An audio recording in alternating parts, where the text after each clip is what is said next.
Today on The Caucus, Jeff Zeleny and Kate Zernike on the implications of Osama bin Laden's death on the U.S. political landscape. There's no question that the killing of Osama bin Laden changes the Obama presidency and changes the contours of the 2012 presidential campaign.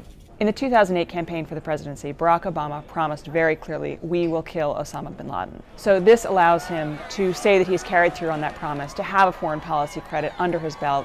One of the main criticisms so far of President Obama has been his indecisiveness in foreign policy. At least that's the case Republicans have been trying to make to voters as they begin their 2012 presidential campaigns. That argument may be a little more difficult to make right now.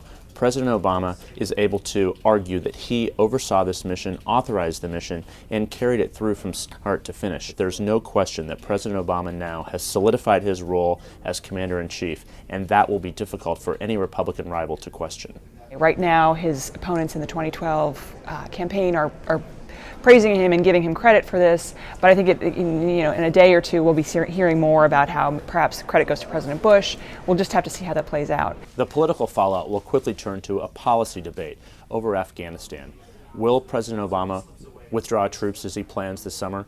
Republican presidential candidates are already trying to distinguish their policies from him going forward on this, and raising the point that none of this would have been possible without the intelligence that came from the military prison in Guantanamo Bay, which President Obama wanted to close. The other thing that's really important to keep in mind is the importance of the economy, and everyone believes that this is the most important thing going into the 2012 campaign. It's important to remember that President Bush, the first President Bush, actually lost the election a year after he won the Persian Gulf War to great acclaim in 1992. But the presidential campaign of 2012 will still likely revolve around domestic issues like gas prices and food prices, and that is something that President Obama still has a major challenge going forward.